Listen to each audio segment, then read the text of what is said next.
Es un enorme placer estar acá con ustedes. Yo soy macroeconomista, paso mis horas viendo la inflación, el tipo de cambio, la tasa de interés, el desempleo. Entonces ustedes se preguntarán qué hace un macroeconomista frente a ustedes.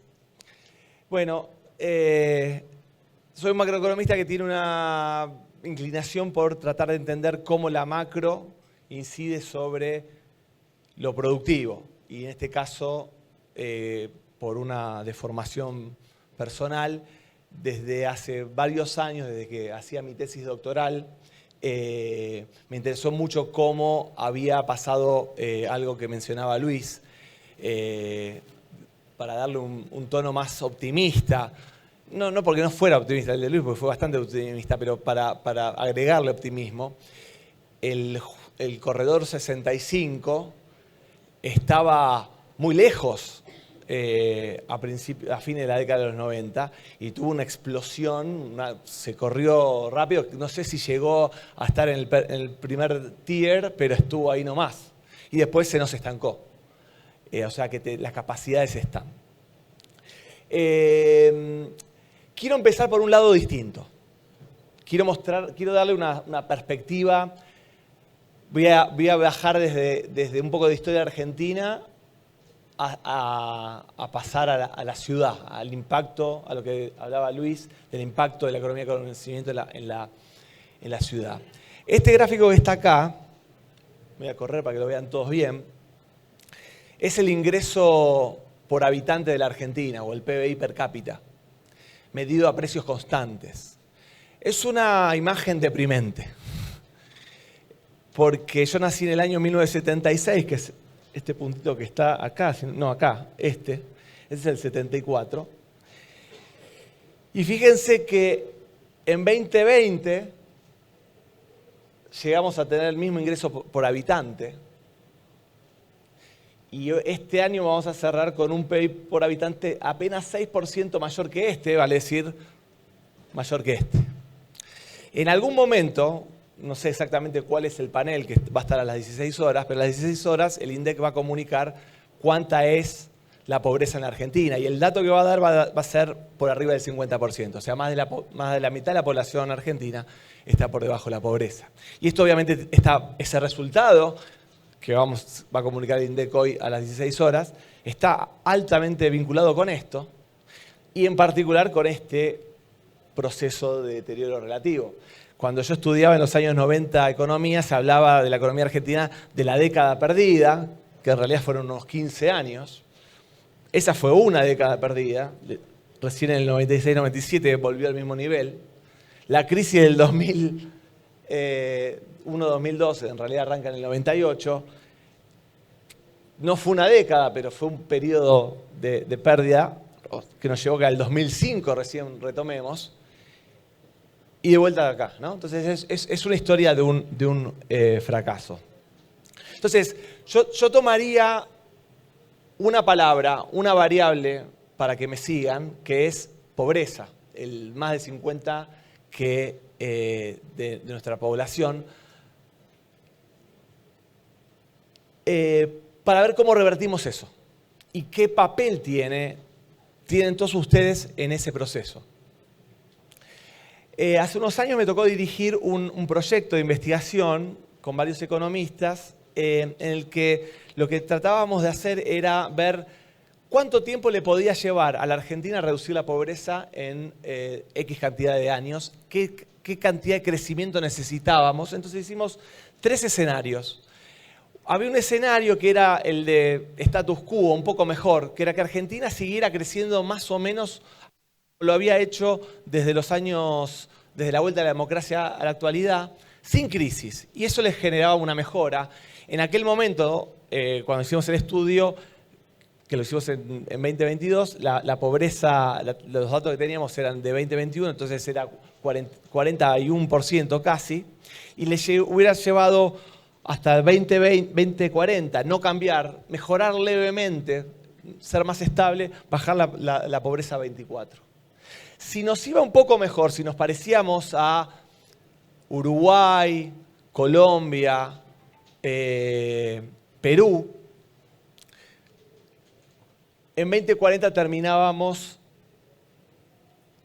con 15% de pobreza. Eso implicaba casi duplicar el ritmo de crecimiento de la economía argentina.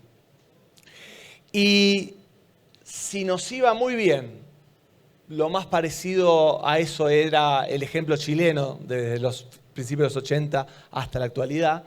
Y a eso, además del crecimiento, le agregábamos políticas de reducción de pobreza, podíamos tener una tasa de pobreza de un dígito. Acompañada a este cálculo, que es bastante sofisticado, complejo de hacer, hicimos otro cálculo que es, para que se den estas diferentes trayectorias de crecimiento, ¿cuántas exportaciones hay que generar?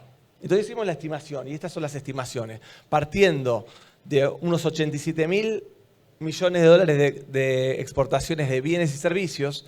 Hay un sesgo entre los economistas de siempre estar hablando de las exportaciones de bienes. Yo soy de los que insisten en que sumemos a los servicios, porque los servicios están creciendo mucho.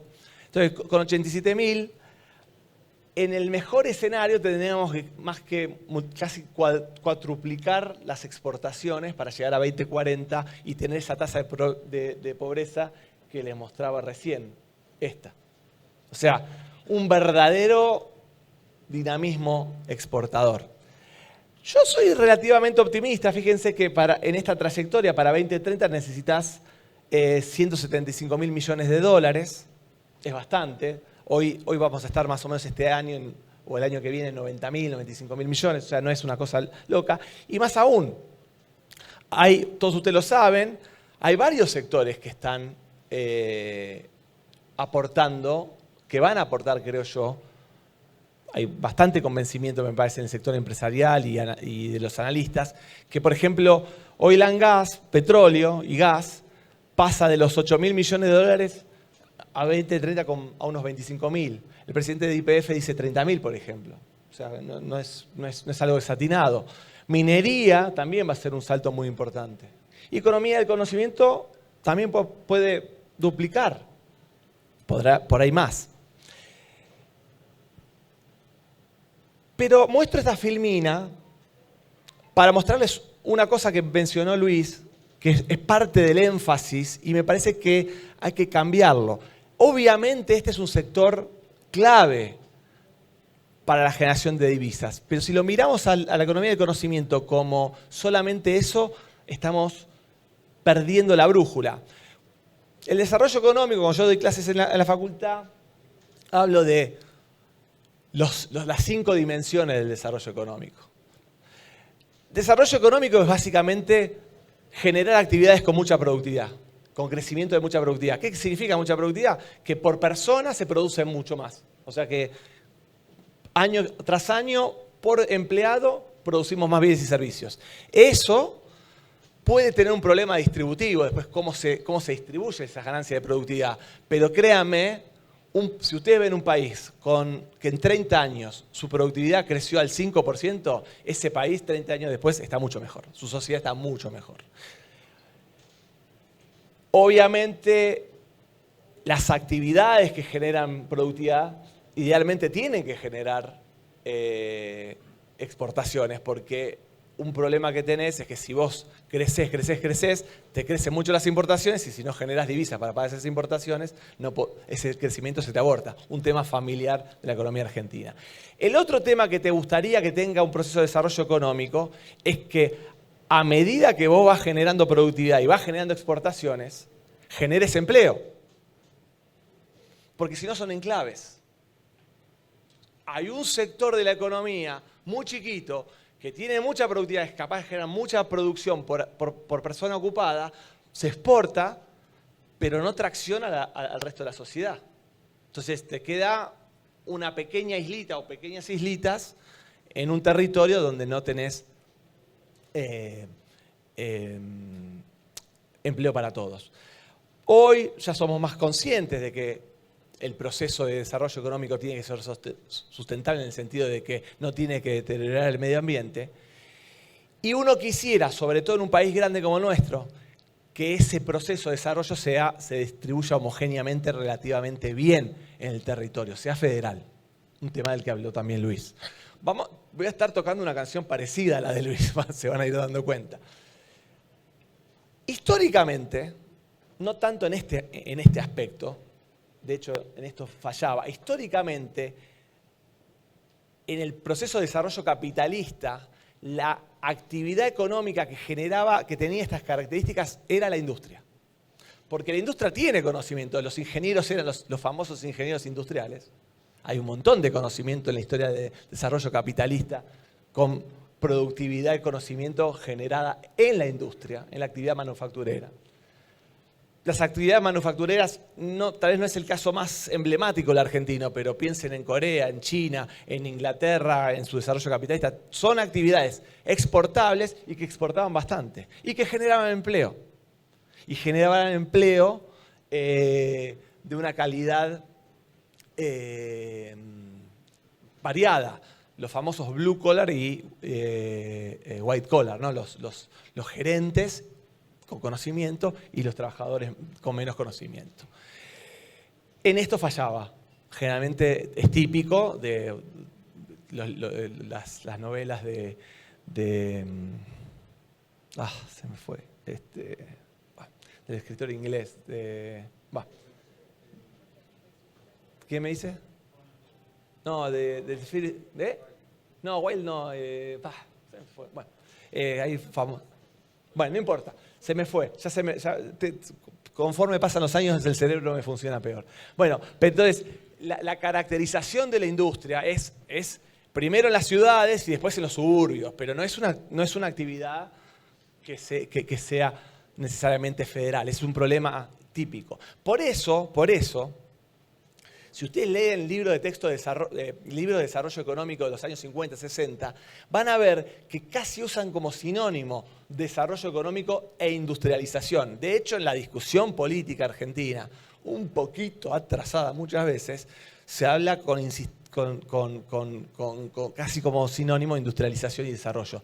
Lo que acabo de decir no es una crítica a la industria. Yo soy una persona que cree que tenemos una muy buena industria y que hay que potenciarla. No estoy hablando mal de la industria. Ni tampoco quiero hablar mal de estos sectores que también creo que son clave para el desarrollo económico argentino. Pero me parece que hay que poner en valor que hoy la principal actividad, como decía Luis, en otras palabras, que cumple mejor las 5 dimensiones del desarrollo económico es la economía del conocimiento.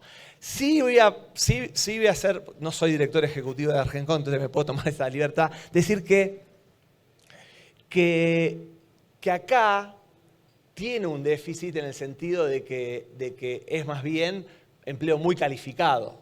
Hay casos, acá tenemos uno, de una empresa de alto conocimiento que emplea gente que diseña, white collar, pero también que vende. O sea, una persona que puede, porteño yo, un empleado de Isadora o de Todo Moda que viene del conurbano, va a un local y entonces ahí estás teniendo eso. No es lo mismo, igual no todas las empresas son, después Martín obviamente, un voucher para mi mujer, no, pero no todas las empresas tienen estas cualidades, como en el caso de Martín, en el rubro de la economía del conocimiento. Yo creo que igual tampoco se le puede pedir toda una, por eso yo creo que tenemos que, o sea, la estrategia de desarrollo económico de Argentina no es solamente una bala, tenemos muchas, hay que aprovecharlas todas, pero acá hay un actor clave y yo creo que hice toda esta vuelta para decirles que no solo enfaticemos el tema de las exportaciones, sino de todas estas características que tiene de relevante la productividad. Sigan pensando que estoy hablando de cómo estamos reduciendo la pobreza en nuestro país. Y ahora déjenme hablar un poco del futuro. Déjenme hablar del mundo y las tendencias sobre el mundo. Yo me dedico mucho al pronóstico y la verdad que cuando hoy Luis, en broma en una reunión anterior, me decía, bueno, ahora Martín nos va a decir cuánto va a valer el dólar a fin de año. Bueno, esa pregunta es muy difícil. Pero hay cosas que para el análisis prospectivo nosotros tenemos información casi cierta, que son lo que se llaman las megas tendencias. Una es esta, sale de un estudio de Argencon, que la economía mundial se está servificando y digitalizando. Fíjense cómo crecieron las exportaciones mundiales de servicios basados en el conocimiento del 2010 al 2021. Si ustedes miran los datos de la economía, las exportaciones de la economía del conocimiento de la Argentina, van a ver que en el año 2000 exportábamos 100 millones de dólares, teníamos una balanza comercial deficitaria, o sea, importábamos más de lo que exportábamos, y en 2011 llegamos casi a 7 mil millones de dólares teniendo una balanza comercial superavitaria por mucho. Si a mí me preguntan, yo les digo, el gran cambio estructural de la economía argentina en los años 2000 fue el desarrollo de la economía del conocimiento. Porque fue una transformación bestial, efectivamente, de la insignificancia a convertirse en el cuarto conglomerado exportador, complejo exportador. Pero bueno, esto está pasando en el mundo, esto pasa en el mundo, esto es un dato, pasa. El mundo va a un camino de mayor comercio de servicios y servicios transables. Otro dato importante, demográfico. Esto, a menos que haya un hecatombe, es más o menos cierto. A menos que realmente el planeta nos pase factura, sabemos que más o menos cuánto va a crecer la población mundial y lo que sabemos es que va a ser básicamente un crecimiento urbano. O sea, que sabemos que en el futuro el mundo y la Argentina va a ser cada vez más urbano. Y sabemos una cosa más, que esto, si lo teníamos que presentar antes de la pandemia, era más difícil de explicar. Hay una presentación de 2019 de un gran economista que se llama Richard Baldwin, que está en el foro de Davos y dice, bueno, así como el desarrollo capitalista empezó a comerciar bienes primero y después a trasladar unidades de negocios a otros países, lo que va a pasar ahora es que vamos a estar contratando a nuestros empleados en distintas partes del mundo. Entonces, para ser provocativo, ponía una foto de una mesa, 3 personas sentadas a un lado y 3 televisores de otro, como diciéndote, esto es el futuro. 2019, al año, estábamos todos frente a una computadora. Bueno, esto que está acá, fíjense, ¿qué dice? Dice básicamente que antes de la pandemia el 70% quería trabajar y trabajaba, de hecho, desde sus casas. Hoy la expectativa es hacer un híbrido, una parte en el lugar de trabajo y otra parte en su casa de forma remota, pero sobre todo híbrido. Entonces, ¿qué significa? Significa lo que decía Luis antes, que la digitalización está generando un divorcio de la idea de que vos en tu casa vivís y en el trabajo trabajás. Y la otra cosa también es que vos podés trabajar casi en cualquier parte del mundo. A mí me agarró tarde, tengo alumnos míos que me dicen, estoy trabajando para una empresa internacional. ¿Y pero qué haces en Venecia? No, trabajo, pero estoy haciendo turismo mientras tanto. No tengo pibes, yo sí, no tiene perros, no tiene a nadie que cuidar, viaja por todo el mundo y trabaja. Fantástico. Bueno, qué suerte que tuvo esa generación. Y el crecimiento demográfico